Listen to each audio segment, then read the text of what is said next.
Hi. I think I have the coveted slot of right past a lunch break. So hopefully, you know what? If you're sitting in the back, I'm going to invite you to come up. Just come a little closer because we're gonna get a little intimate here. Feels like a lot of empty seats. Now, if you have this little egg, I want you to open it up. Open it up and take out the silly putty. This is good old silly putty. It's in a different color, looks a little different than the one I remember from childhood, but I'd like you to take it out for the next 30 minutes. And I don't want you to just hold it lightly in your hand, kind of icky, not really wanting to touch it. I want you to go warm it up. I want you to squeeze it.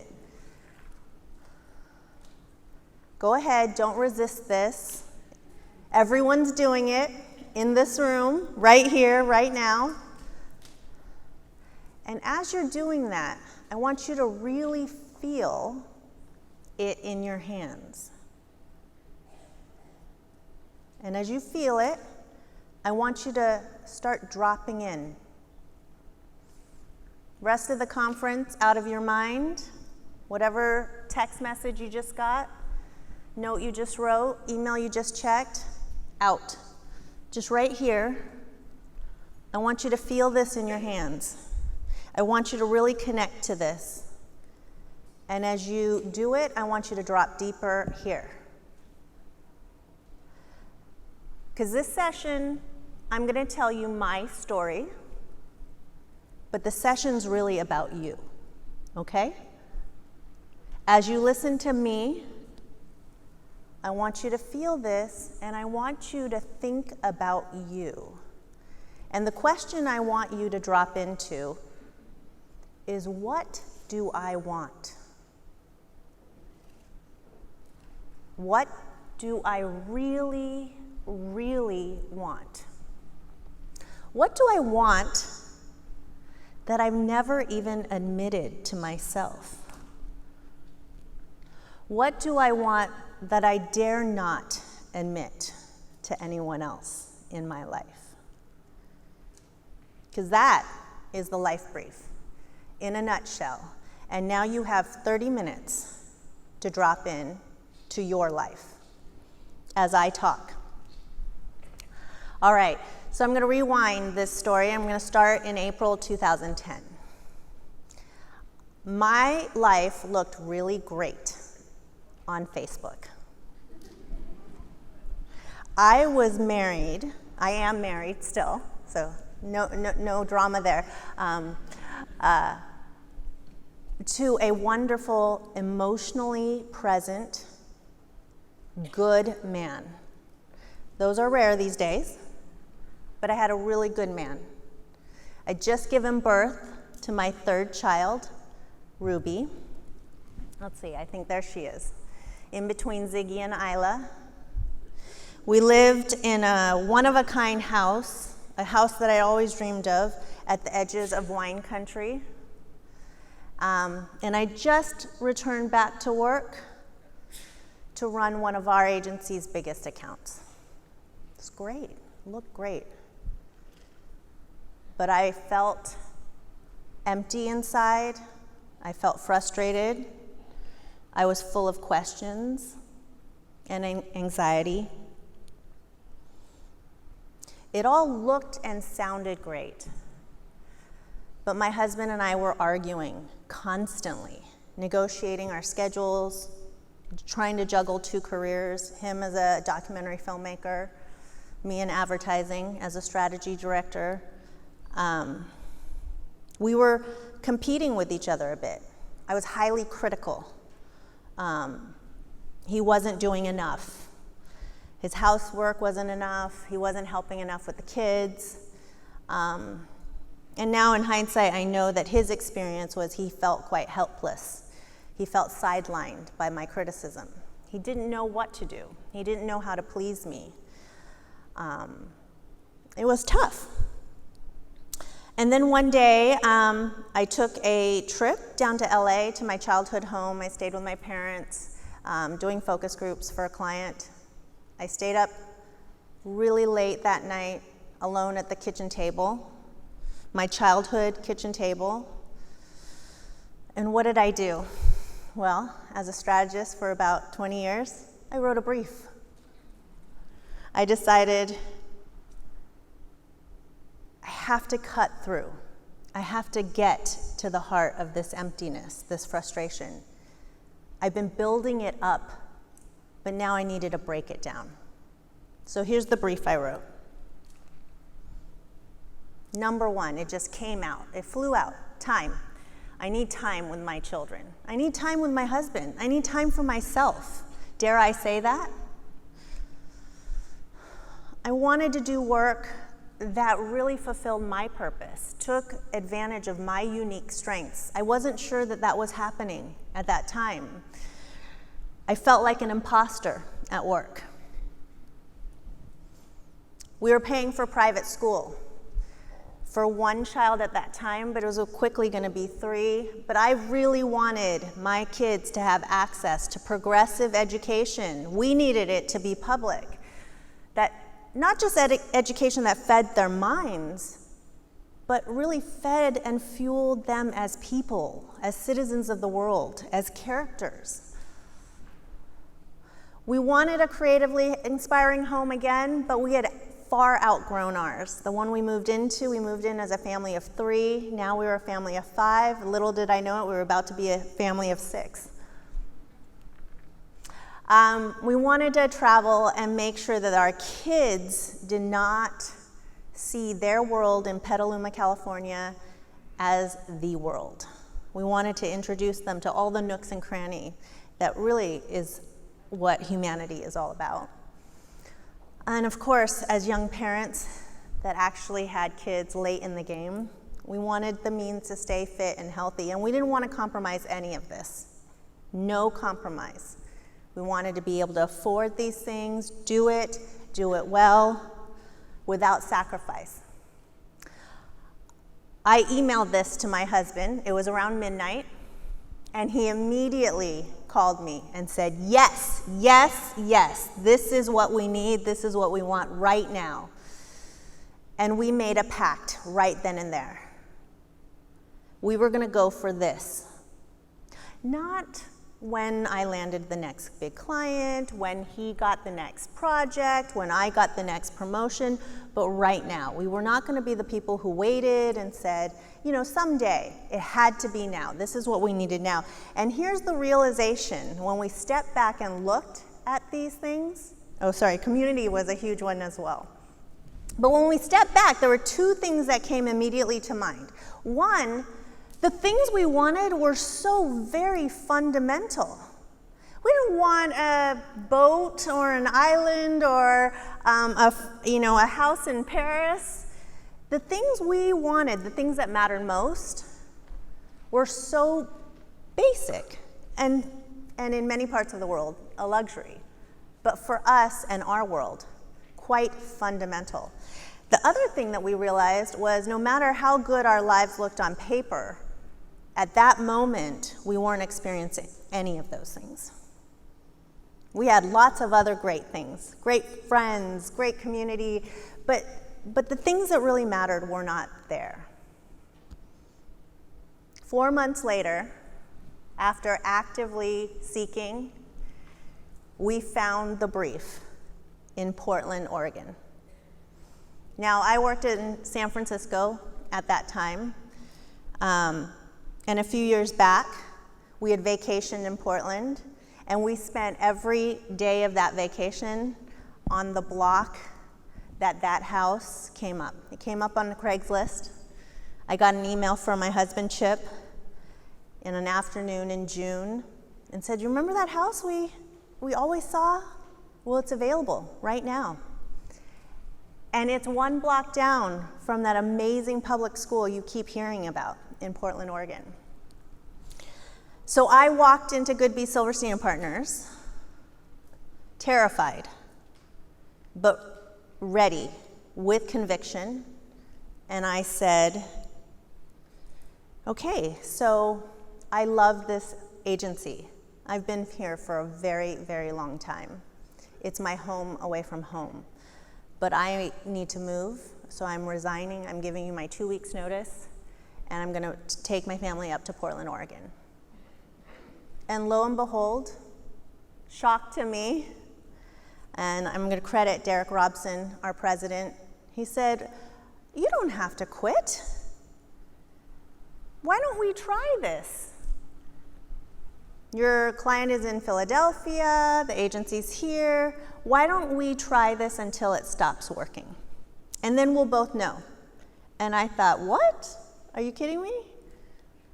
And that became a 6-year chapter of commuting from Portland, Oregon to San Francisco, California.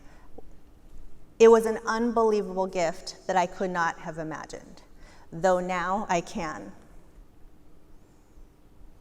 So what is a life brief? What is it really? Well, let's start with what it's not.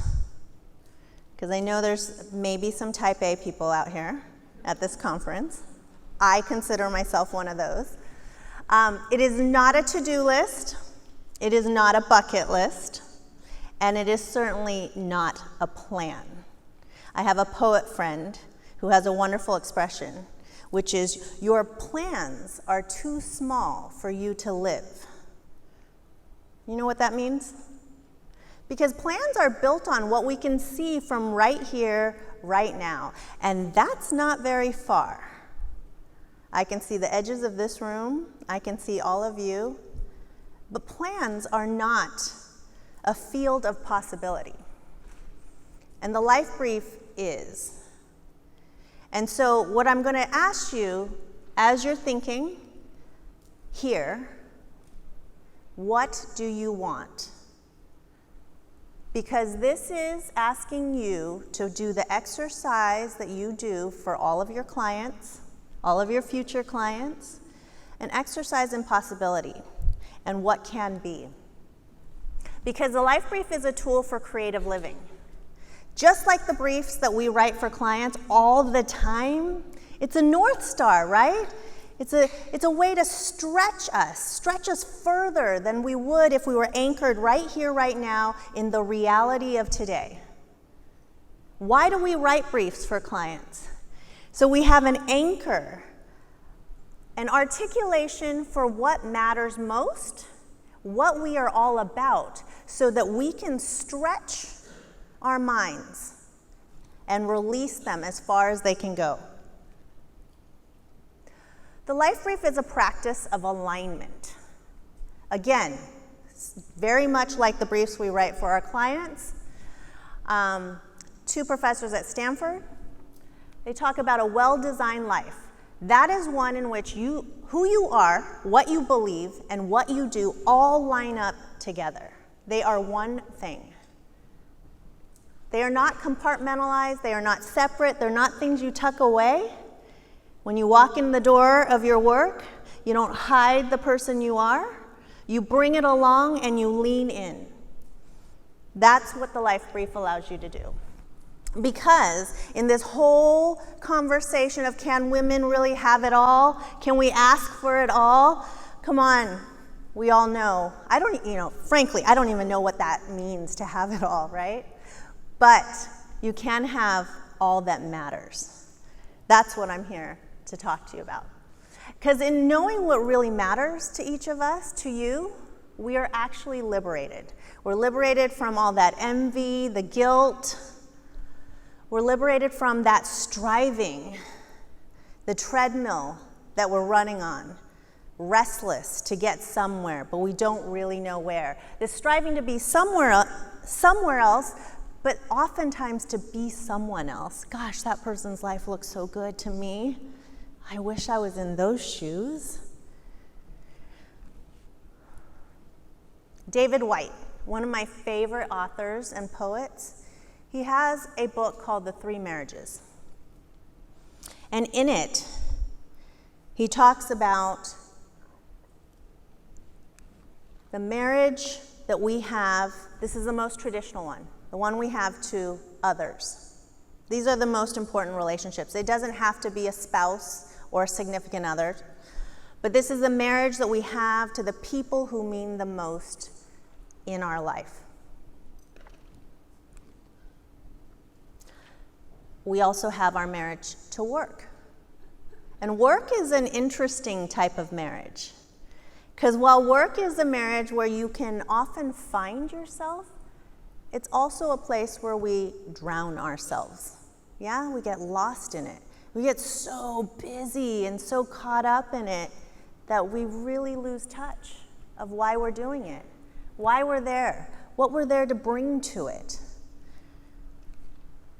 And then, of course, the marriage that is hardest for us to grasp, especially us as women, the one to ourselves. How we care for ourselves, how we nourish ourselves, not necessarily pamper, but how we really stoke our own fires. To take that time to give ourselves what we need. And it's interesting what David White says about these three marriages. He says you cannot choose. You can't say, you know what, I'm just going to focus on the work one. I'm going to ignore the other two. Because he says all of these three marriages are non-negotiable. Non-negotiable meaning that if you let one fall, eventually the other two will as well. So the life brief is about connecting to what matters most in each of these relationships. And what it takes is this. This is harder to do now than ever before, isn't it? We got so many ways to occupy ourselves, so many ways to distract ourselves. It's just so easy to reflexively pick up this, call someone, text someone, reach out, look for who's reaching out to us, who liked us, who's texting us. You know, we feel lonely if there's not something happening. But it's really about coming here and sitting here for a minute to see what bubbles up. How do you do this? I have 4 kids now. I talk to them a lot about finding this place. I call it the knowing place. This is not where knowledge sits. This is intellect. This is where facts sit. This is where ideas sit. But it's only here where the real knowledge sits, the wisdom, the knowing place. What do you want?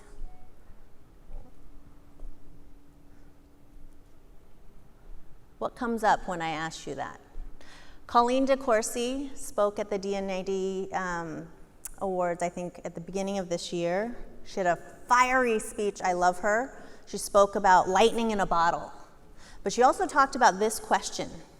She talked about, what do you really want? She loves that question because it cuts right through the bullshit. The bullshit narratives that we tell ourselves. Oh, the stories, the excuses, the reluctance, the resistance. But this question is hard to look at and not drop in deeper.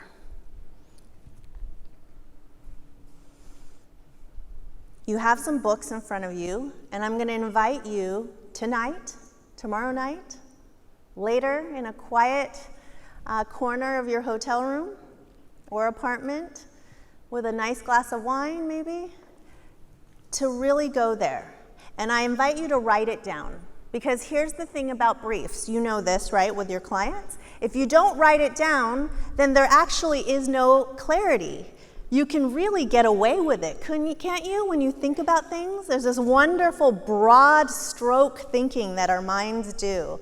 And writing, this is my other poet friend, says, writing rearranges the furniture of our minds. Because it forces you to choose words and commit to them.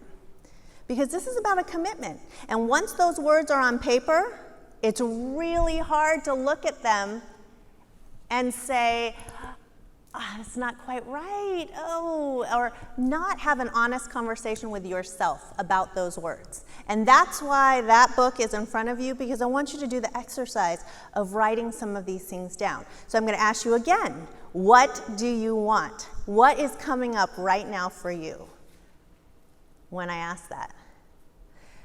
Be brave about the things you crave, even if they go against everything everyone has told you.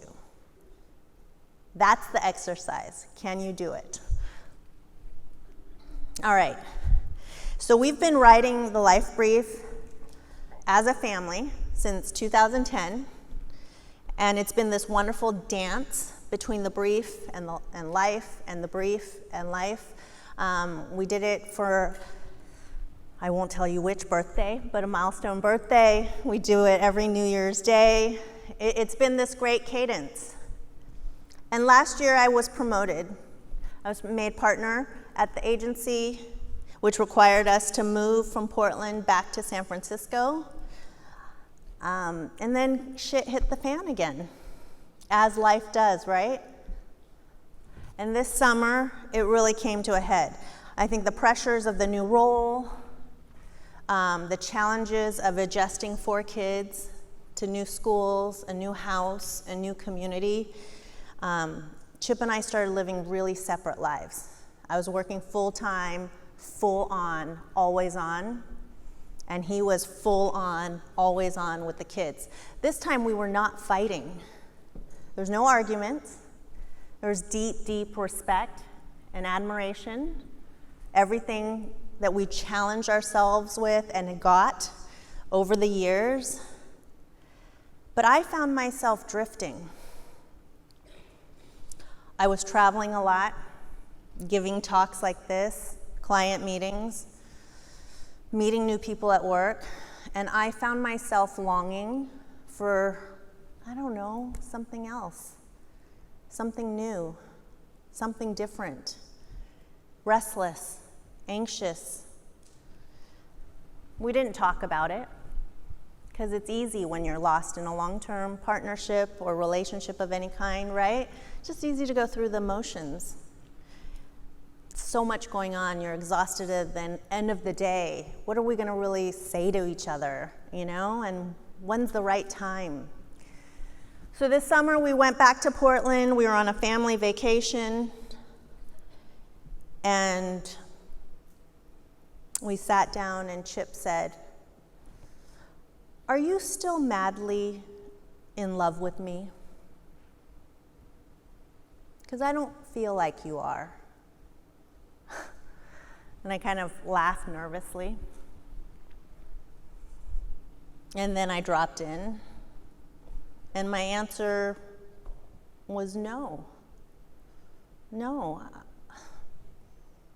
I don't even know what that means. Can you be madly in love with someone after 17 years of marriage, 4 kids? But those were just excuses, right? The real answer was no. And that broke both of our hearts. Of course, we couldn't resolve it. The kids came back from their play dates and chaos resumed, and I had to fly to Boston for a new business pitch the next morning. But after the pitch, after I did my work, I had a 6-hour flight home, and I took out our old brief, the brief that we'd been building and evolving, and I scrapped it. I deleted it. And I decided I was going to start over. I was going to write a new brief right there on the plane. And at the top of the brief, and honestly, in my heart, I thought, I don't think this is possible, but I'm going to write it anyways, because it is what I want. I want to fall madly in love with my husband again. But I had all sorts of doubt. I also want to give my full presence and guidance for my kids, which I also realize I detracted from. Just slowly, inch by inch, moment by moment over time. And I wanted our family to thrive. really thrive in the most meaningful ways. Not because now I can afford, the guitar lessons and the singing lessons and all that, but I wanted them to thrive from the inside out. And I want to do work that lights me up, really lights me up, and really takes my gifts and unique strengths and maximizes them and puts them out into the world. And that, for me, is activating a sense of purpose and possibility in other people. I've been a strategist and a strategy director for 25 years.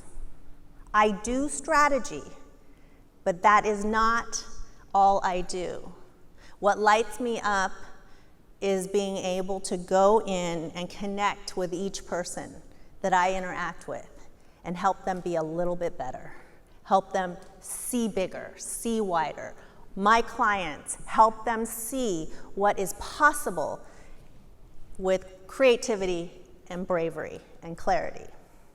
And I want to always do it from a place of heart and wisdom, not up here, not intellect.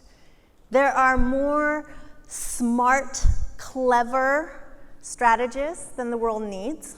Maybe not, I don't know. But for me to really do it, I want to feel it. And just overall, I want to embrace change, and we're always in change, my God. We're tumbling through the whitewash on the beach in change all the time. But I want to do it differently. I want to do it each time with grace, clarity, courage, and creativity. Because when you do it from that place, change is extraordinary. It's absolutely magical. If you do it with resistance, wow, change is going to be really tough. And for me, overcoming self-doubt, that has been a lifelong process for me. Limiting narratives about who I am, what I'm worth, am I enough?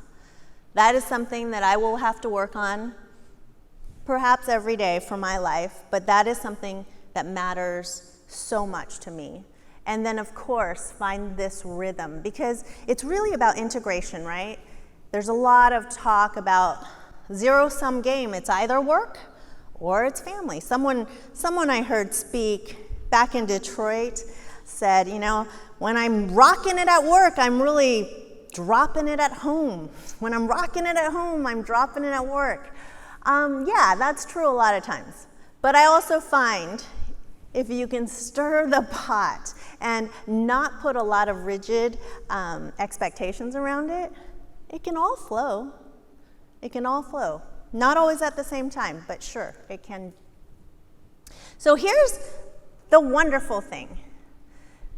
Getting clear means set you up for immediate action. It's just like that. Sounds simple? It is. Because as soon as you're clear, as soon as you know what is important, you know exactly what to do. The hard part is sitting down, finding that quiet, and dropping in. Now, I'm not going to lie, it gets messy before it gets good, right? Because that's how change works. Transitions are messy things, but don't resist it. I love Leonard Cohen. He says there is a crack in everything. That's how the light gets in. Don't be afraid of the mess. For Chip and I, after I wrote that brief on the plane from Boston, we got in the fight of our lives. Really, at family farm camp, right at dinner with 20 other families. It was awesome. All the kids over. Nobody brought down the bear bag. That's the bag with the food that you have to keep from the bears. That sparked the fight of our marriage. The divorce word came out. All the buried stuff that had been brewing over the course of a year and 8 months came out in a snap of hours. Late night on the porch of our cabin, so many emotions, so much honesty. I talked about my longing, my flirting, fantasies in my mind. We just got it all out. And then we celebrated our wedding anniversary 2 weeks later. We went back to the place where we said our vows, and the most amazing thing happened. It was like, now we call it young love. But it's a reset. It was a complete reset. And there were feelings that emerged that I didn't think were possible. But it took going to the edge with honesty, with respect, with compassion, in order to get there. Because life is like sailing. I don't really sail, but I like this analogy. It's like, you know where that island is, you know where that port is that you're trying to hit, but the currents come in, a big hailstorm will hit, and you have to go with those currents. You have to sail. But you know where that destination is that you want to go. You know what you're aiming for, but you still show up to the things that hit you. Because it's a dance. It's a dance that we have with life. We put a little out there, life pushes us back, we push forward, and it's a wonderful thing. And then you let go. Here's the beautiful thing, because just having, again, that clarity, the intentions and the imagination, that is enough to unlock and reveal the path that is there for you to walk. And when you release yourself from those doubts and limiting narratives, you really make space to see what you otherwise would have overlooked. Because life is just about seeing, right? What we can see. That's why you're in the creative game. Because creatives can see things that average people can't. So don't just see them for your clients, see them for your life. Create the life that you want to live. Last year, I was brought to tears here at this conference with Madonna Badger. I don't know if anyone was here who saw her speak, but she survived my greatest fear. She lost all of her children and her parents in a fire. That is my greatest fear. And she stood up on that stage downstairs and she said, "You are not a victim of your life. You can create change." And that's very much what I believe with the Life Brief. We don't have to undergo that kind of tragedy in order to get out that wisdom. Because if you change your story right now, you can change your life. Thank you.